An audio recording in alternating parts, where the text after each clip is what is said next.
Olá, você candidato, candidata, que agora eu gosto muito de chamá-los de guerreiros, né? Vocês são guerreiros que vão à luta.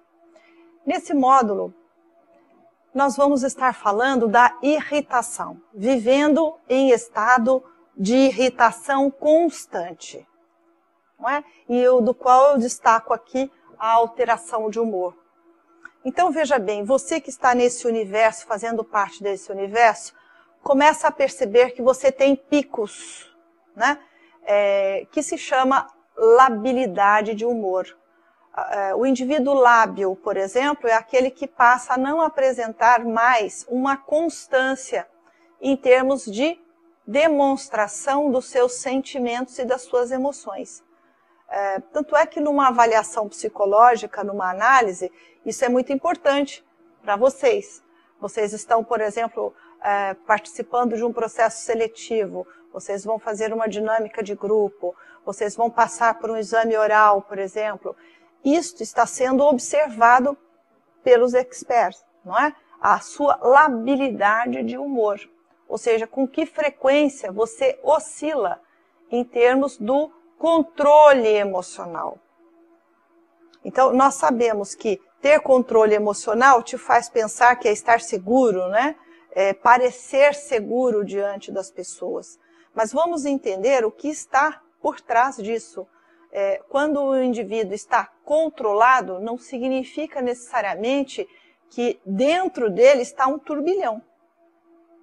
Então, nós temos pessoas, por exemplo, que elas estão tão tensas que elas conseguem estar respondendo algo, mas a cabeça dela, ela está fervendo de perguntas, de dúvidas, não é? É como se ela estivesse se destacando para fora dela mesma e fazendo crítica dela naquele momento em que ela está vivenciando.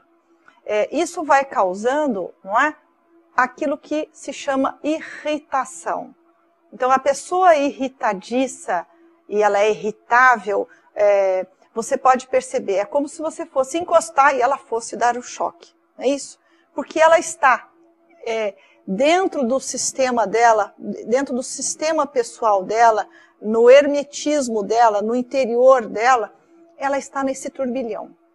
Então, a cabeça dela vem várias ideias, e ela se desdobra, como se ela tivesse que dar atenção ao que ocorre com ela internamente e ao que está ocorrendo com ela no sentido externo. Ou seja ela estar conversando com um colega, seja ela estar estudando em casa, seja ela estar lidando com a família, por exemplo, ela fez um intervalo, saiu do quarto, encontrou alguma coisa e aí ela explode. Seja você que estuda em cabine, encontrou com o teu colega, ele te olhou de uma determinada forma, você já te irritou, não é? Então, veja bem, você está num dia de trabalho e vai para algum lugar, para uma biblioteca, ou vai para sua casa, porque você está pensando nas horas que você tem que estudar, de alguma maneira vai ocorrendo algo no seu dia que muda o seu humor e acaba mudando a sua disposição para a ação. Aquilo que você faria num nível satisfatório, você acaba perdendo em rentabilidade, em produtividade. Então, o principal, o agravante da irritação é essa perda de disposição que ela passa a causar em vocês. Porque, veja bem, vocês estão sobre um estresse. É esse estresse que existe da aprovação. É esse estresse que existe do tempo.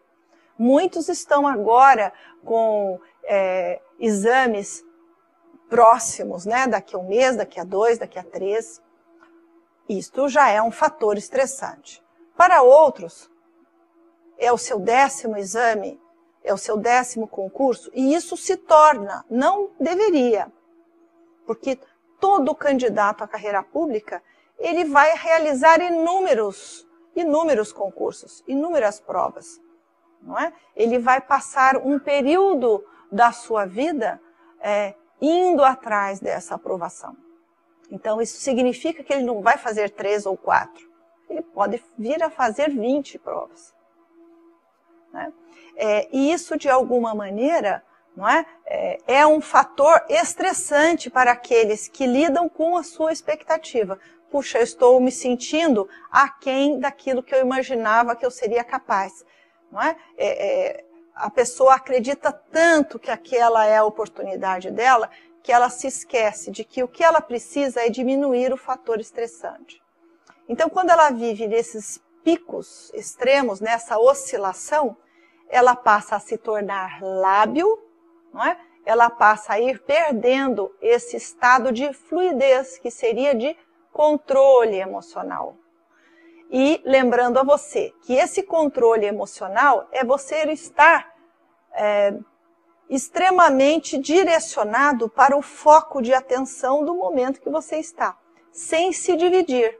Isso significa que você não precisa necessariamente estar se desdobrando, como se desdobrando em dois, vamos dizer assim. Uma pessoa, uma parte tua, né, vai para fora de você e se vê fora de você, e outra fica atenta ao que ocorre em você. Então você percebe o seu nível de angústia, o seu nível de irritação extremo, e externamente muitas vezes você vai se controlar, você vai cerrar os dentes, você vai ter vontade de dar uma resposta para aquela sua colega, para aquele seu colega. A pessoa te fazer uma pergunta, e aí, hoje você estudou bem, estudou bastante, isso já te incomoda, já te deixa irritado, porque isso vai significar que aquela pessoa está atenta à sua vida. Então veja bem, esse nível de labilidade acaba trazendo para você aquilo que a irritação é um veneno. Ela é um veneno que passa a circular nas suas veias e, como consequência disso, você vai se minando, vai perdendo essa sua capacidade realizadora, além de você bombardear o seu campo de relações que está à sua volta. Então, nessa hora, você pode se perceber, não é? Você vai precisar de mais cuidados quando você se vê brigando demais com a mãe, brigando com o pai, brigando com o irmão, brigando com o namorado, brigando com o marido, com a esposa, enfim. Em razão desses fatores estressantes que não estão sendo bem elaborados. Então, veja bem, tudo aquilo que está dentro de você, que não estiver tendo uma fluidez, não estiver tendo uma boa aceitação, virá para o seu campo emocional. Vindo para o seu campo emocional, você passa a oscilar e passa a jogar essa irritação para você.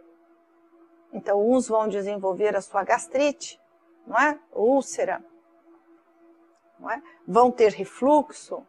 Então, não é raro o número de casos que eu acompanho de candidatos com refluxo, gastrite, após estarem já há um tempo que eu falo, seja 6 meses, né? Mas nesta aventura que é a busca da sua colocação pelos seus próprios méritos. Então, nessa hora, essa falta de fluidez vai gerar em você um mal-estar tão grande que é o que eu já disse para vocês nessas inúmeras videoaulas que você tem à sua disposição aqui, não é? É o quê? É um mau negócio. Você está fazendo algo em prejuízo da sua própria pessoa. Então fique atento a isso, caso você passe a sentir essa labilidade e a sua irritação crescer, porque a sua irritação cresce desta divisão a nível do sentir. Você quer agir de uma determinada maneira, acaba agindo mal também, demonstra para as pessoas que está, não é como uma mina explosiva, não é isso? E vai perdendo esse contato que é tão importante para você, que é ser bem aceito, que é estar no momento receptivo da sua vida, que é estar no momento onde você precisa da sua serenidade e do seu extremo controle e disposição emocional a seu favor. Então, lembrando sempre que a preparação emocional, ela está a serviço de você, candidato. Você não pode esquecer que o principal recurso aí, nessa sua preparação, é você. tá bom? Então, até a próxima e pense nisso com carinho. Se você se sentir desta forma, pense assim, preciso procurar ajuda, preciso falar sobre isso, preciso mudar esse meu comportamento, preciso mudar as minhas atitudes. Eu quero lembrá-lo que não adianta você ser muito conhecedor de determinadas teorias se você não souber ter as atitudes certas, tá bom? Então, lembre disso, uma pessoa inteligente toma decisões também inteligentes a favor dela. Tchau!